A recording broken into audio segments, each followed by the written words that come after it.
Assalamualaikum warahmatullahi wabarakatuh. Materi kita pada hari ini adalah tentang kekongruenan pada segitiga. Dua buah segitiga dikatakan kongruen atau sama dan sebangun jika memenuhi dua syarat berikut. 1. Sisi-sisi yang bersesuaian sama panjang dan sudut-sudut yang bersesuaian sama besar. Untuk menguji apakah dua segitiga kongruen, tidak perlu menguji semua pasangan sisi dan sudut yang bersesuaian. Dua buah segitiga dapat dikatakan kongruen jika memenuhi salah satu kondisi berikut. 1. Tiga sisi yang bersesuaian sama panjang. Kita lihat pada gambar di bawah ini, ada dua buah segitiga, yaitu segitiga ABC dan segitiga DE. Cek satu persatu sisinya. AB sama dengan DE, ini panjang AD. AB sama dengan DE disimbolkan dengan tanda yang sama seperti ini. BC sama dengan EF, AC sama dengan ini keliru ya, AC sama dengan DF seharusnya, jadi bukan DR tapi DF. Maka dapat disimpulkan segitiga ABC dan segitiga DEF itu kongruen atau sama dan sebangun dengan alasan sisi atau ketiga sisinya sama panjang. Yang kedua, untuk menunjukkan dua buah segitiga itu kongruen bisa dengan dua sisinya sama panjang dan sudut yang diapit sama besar, atau alasannya sisi, sudut, sisi. Perhatikan gambar dua buah segitiga yaitu ABC dan EYZ. Dari gambar terlihat bahwa sisi AC sama dengan XZ, sedangkan sudut C sama dengan sudut Z. Ya. Kemudian panjang sisi BC sama dengan YZ. Dengan alasan sisi, sudut, sisi, maka disimpulkan bahwa segitiga ABC kongruen atau sama dan sebangun dengan segitiga EYZ. Yang berikutnya yaitu yang ketiga, satu sisi sama panjang dan dua sudut yang terletak pada sisi itu sama besar, atau sudut, sisi, sudut. Perhatikan gambarnya. Satu sisi sama panjang, berarti sisi AB dan sisi XY, dan dua sudut yang terletak pada sisi itu, dua sudut itu yaitu sudut A dan sudut B terletak pada sisi AB sama besar, dan sudut X dan sudut Y terletak pada sisi XY.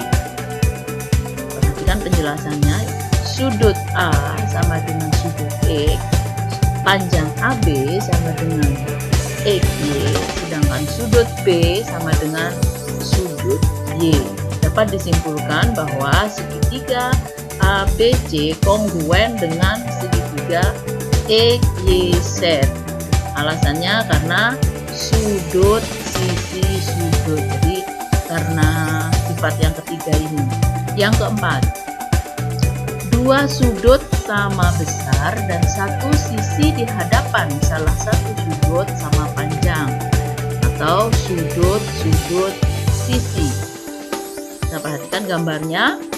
Ya, dua sudut, ini ada dua sudut yang sama besar dan salah satu sisi di hadapan salah satu sudut ini, satu sisi di depan salah satu di hadapan salah satu sudut itu sama panjang.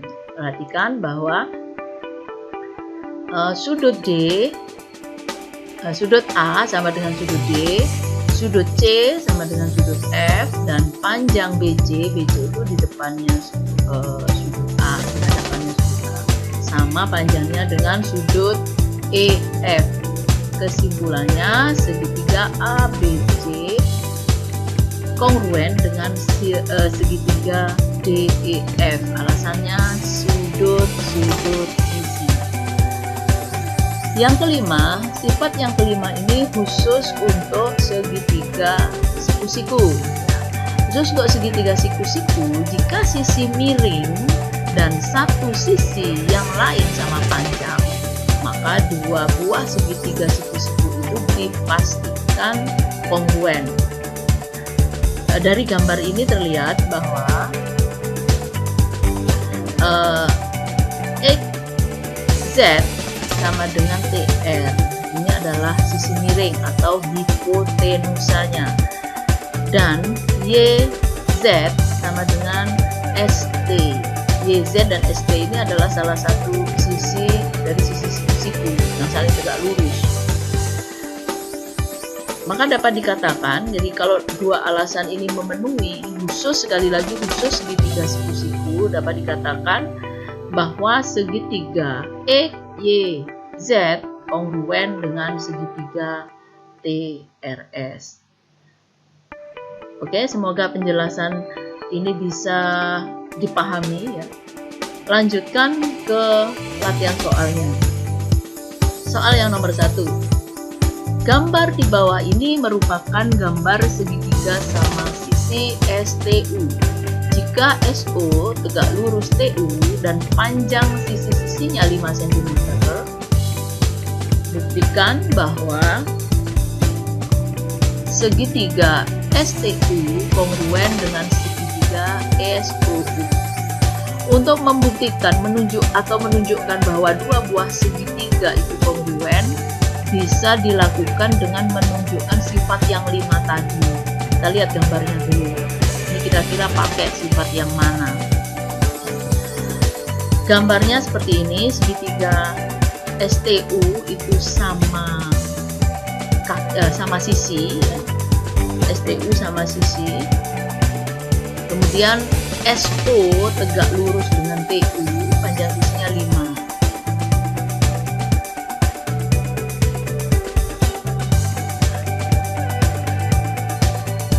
Segitiga STU merupakan segitiga sama sisi, sehingga ST sama dengan TU. Ya, sama semua sisinya. Sama dengan US, ini TU US sama panjangnya 5 cm. Kemudian sudut-sudut, sudut U, sudut T, sudut S itu besarnya sama, yaitu 60 derajat. Karena SO tegak lurus TU, maka sudut SOT yang asalnya 60 derajat, ya, ini menjadi 30 derajat, sedangkan sudut SOU yang di sini 90 derajat. Ya. Maka TO, saya ulangi lagi ya.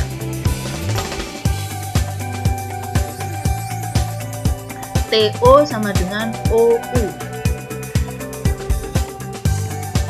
Sekarang lihat sudutnya. OST. Sebenarnya tadi sudah saya katakan bahwa sudut OST dan OSU atau USO itu besarnya 30 derajat. Karena pada segitiga sama kaki, garis tinggi itu juga berfungsi sebagai garis bagi. Jadi selain juga garis berat, ini membagi dua sisi di depannya ini sama panjang, membagi sudut ini sama besar. Nah, sudutnya menjadi 30 derajat. Sekarang alasannya apa? Kita lihat satu persatu. Sudut T. Sudut T ini sama dengan sudut U. 60 derajat, tidak ada perubahan ya. Kemudian ST sama dengan SU 5 cm dan sudut ST sama dengan USO 30 derajat.